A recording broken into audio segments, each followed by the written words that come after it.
Online ഉടമ്പെടുത്ത് കഴിഞ്ഞിട്ട് 4-ാമത്തെ ദിവസം എനിക്കൊരു കെയർ ഹോമിൽ നിന്ന് ഒരു ഇൻ്റർവ്യൂ കോൾ വന്നു. സത്യം പറഞ്ഞാൽ കെയർ ഹോമിൽ ഞാൻ അപ്ലൈ ചെയ്തിട്ടുണ്ടോ എന്ന് പോലും എനിക്കറിയത്തില്ല. എനിക്ക് ഫീസ് അടയ്ക്കാനുള്ള പൈസയ്ക്ക് പോലും എനിക്ക് ഈ ജോലിയും തന്നെ മാതാവ് തന്നു. 4th സെമസ്റ്റർ വന്നപ്പം പ്ലേസ്മെൻറ്റ്. അപ്പോൾ ഞാൻ മാതാവിനോട് പറഞ്ഞത്, നീ ആഗ്രഹിക്കുന്നിടത്ത് എനിക്ക് പ്ലേസ്മെൻറ്റ് ചെയ്യാൻ പറ്റിയാൽ മതി, ഞാൻ ആഗ്രഹിക്കുന്ന പോലെ ഒന്നും വേണ്ട, നിൻ്റെ പദ്ധതി പോലെ നടക്കട്ടെ ഞാൻ പ്രാർത്ഥിച്ചു.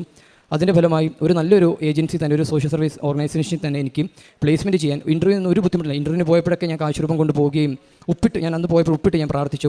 എന്ത് കാര്യത്തിന് പോയാലും ഉപ്പിട്ട് ഞാൻ പ്രാർത്ഥിക്കും. മാതാവിൻ്റെ കാശുരൂപം കൊണ്ട് ഞാൻ പോകത്തേ ഉള്ളൂ. എന്നിട്ട് എൻ്റെ ഈ സൂപ്പർവൈസർ എൻ്റെ കോളേജിലെ എൻ്റെ പ്രൊഫസറിനോടൊക്കെ സംസാരിച്ചിട്ട് എൻ്റെ ഈ പ്ലേസ്മെൻറ്റിനുള്ളിൽ തന്നെ എനിക്ക് അവിടെ ജോലി ആയിരിക്കും. ആ അൺപെയ്ഡ് പ്ലേസ്മെൻറ്റ് പെയ്ഡ് പ്ലേസ്മെൻറ്റ് ആക്കിയിട്ട് അങ്ങനെയൊന്നും ഒരിക്കലും നടക്കത്തുമില്ല. കാരണം എനിക്ക് ആ പെയ്ഡ് പ്ലേസ്മെൻറ്റ് ചെയ്യാൻ പറ്റത്തില്ല.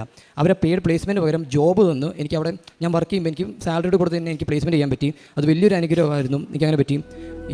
എൻ്റെ പ്ലേസ്മെൻറ്റ് കഴിഞ്ഞ് എൻ്റെ അടുത്ത് ഓഗസ്റ്റ് 27 എൻ്റെ പഠിത്തം കഴിഞ്ഞു, പ്ലേസ്മെൻറ്റ് കഴിഞ്ഞു. ഓഗസ്റ്റ് 28 തൊട്ട് ഫുൾ ടൈം ജോലി എന്ന് പറഞ്ഞാൽ നമുക്ക് എല്ലാ ബെനിഫിറ്റും PR വേണ്ടിയിട്ടൊക്കെ പ്രോസസ്സിന് വേണ്ടി വേണ്ട ജോലിയാണ്.